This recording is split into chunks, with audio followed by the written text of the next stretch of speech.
Now, Jim Jones's reputation is under serious fire right now. His blood connections, his street image, all of that is being heavily challenged by people who feel like they got something to prove. You got Mandu and Bad Vibes both publicly coming at Jim Jones like he personally wronged them or something. Like this man owed them money, disrespected their family, I don't know. Mandu especially has been speaking loudly and confidently on his own platform, the Real Big Fruit podcast, and he's been pushing this narrative that he holds the real truth about Jim Jones and wants to strip this man of his respect. Like he's on a mission to expose Jim or take him down a peg or two, and people are eating it up because, you know, the internet loves drama. So where did all this even start? Let me break down the origin of this problem for you. The whole issue kicked off when Jim Jones reacted negatively toward one of their homies dropping the flag to try to move the new generation forward. Apparently Jim wasn't feeling that decision, and he made his opinion known.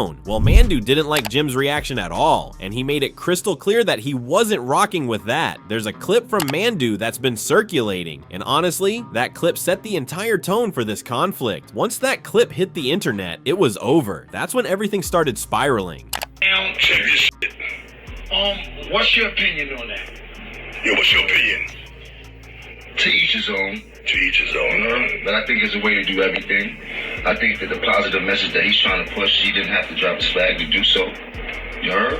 Like, we in a war right now. What war, Jim? Us being in position and for the things that... Hold the fuck up. Whoa. This nigga said he in the war, okay? This nigga said he was in the war. The homie Hocus got the drop my flag challenge going on, right? And this bird motherfucker right here, bird gang bird, right? Pigeon, park rat, he talking about the homie folks didn't have to drop his flag to deliver the message because, and his reason for not dropping the flag because Damu at war. What war this motherfucker in? What yard he been in?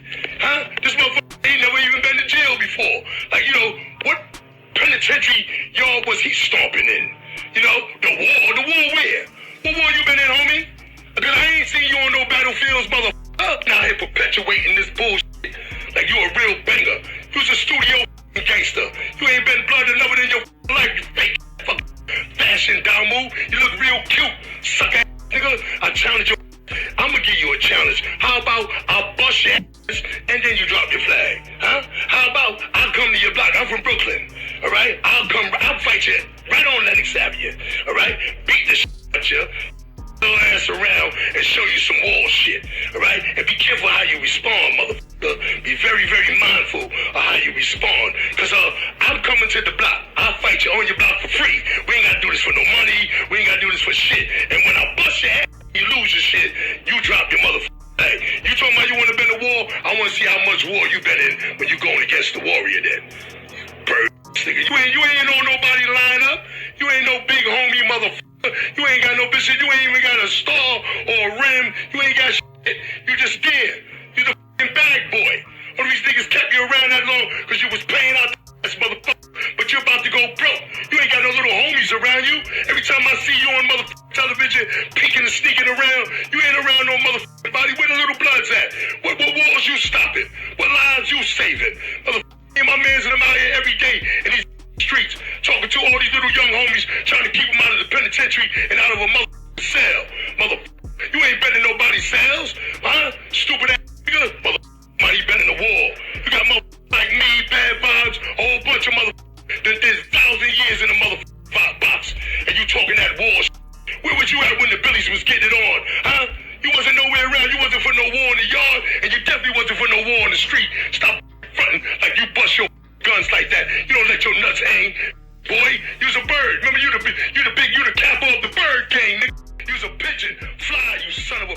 After that clip went viral, Math Hoffa reached out and brought Mandu and Bad Vibes onto his show. And let me be clear, Math only called them because he saw that exact clip. He saw the smoke, smelled the drama, and said, yeah, we need to have this conversation on camera. That sit down on Math Hoffa's show led to even more conversation, more accusations, more energy, and we're about to break all of that down right now. Now, Jim Jones has been having a rough couple of months publicly. It's been one thing after another. Mandu didn't like Jim's answer to a question Fat Joe asked him, and he said so loudly for everybody to hear. But here's the thing, I'm not gonna strip Jim of his respect. I'm just not. Jim may not have been a frontline warrior in the streets, okay? He may not have been the guy kicking down doors or getting into shootouts, but he played his part. He was involved. He was connected. This man used to chill on the West Coast with Wacko and others. He was moving around, he was active, he was present. So while people want to act like Jim was just a rapper playing dress up, that's not the full story either.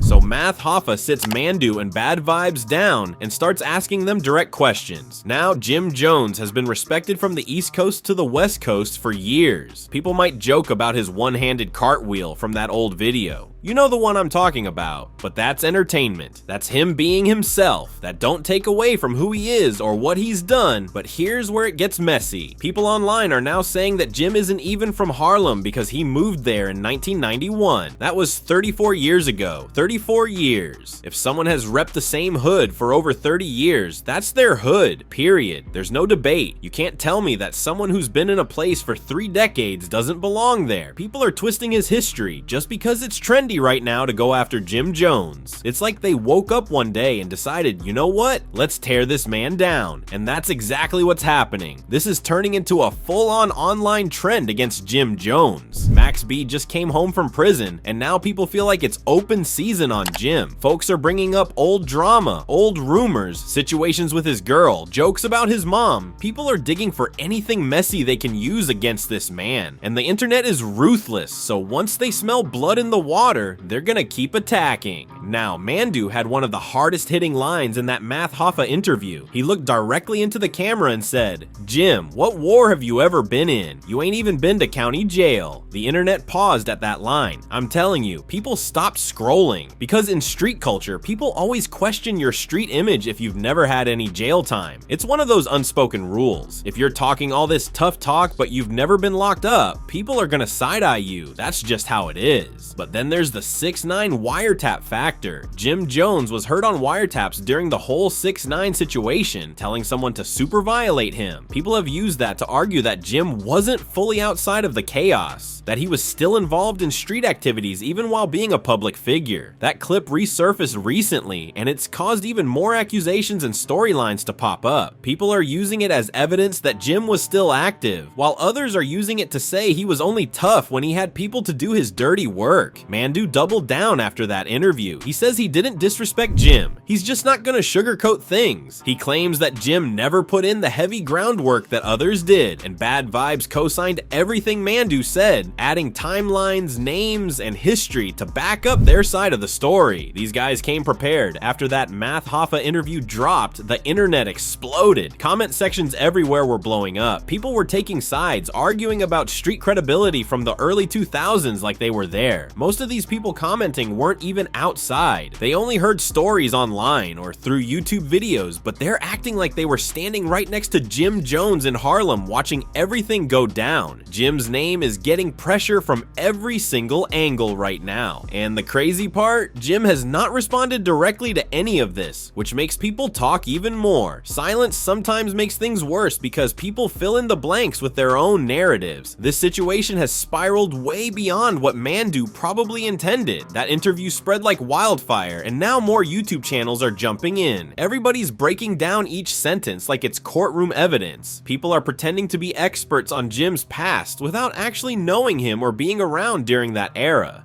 Some people are claiming that Jim only moved the way he did because he had strong backup behind him. Others are saying he earned his spot through consistency, loyalty, and time. It's a mess. And now, new voices and old affiliates are joining in. Old Dipset associates, random dudes who claim they were around back in the day. Everybody's dropping a story. And here's the problem. Half of these stories conflict with each other. Some stories seem exaggerated just so people can get their moment in the spotlight. It's hard to know what's real and what's just clout chasing at this point. People are doing an over-analysis of Jim Jones like he's a defendant on trial. They're revisiting old videos, old interviews, old concerts. They're slowing down footage, zooming in, analyzing body language like they're detectives working a cold case. They're doing everything except finding the real truth. And this situation is getting louder by the hour. It's not dying down. It's gaining momentum. There's also this phrase that got brought up. RP, I just ended the club. That line basically meant someone needed to get pushed pushed out of the way. It raised eyebrows instantly because of the aggressive implication behind it. People took that and ran with it, using it as another piece of evidence in this whole debate. Now, I don't know Mandu or Bad Vibes personally, but I will say this. Mandu talks with that intense New York energy. You know what I'm talking about. Always loud, always aggressive, always like he's ready to argue even when he's just explaining something.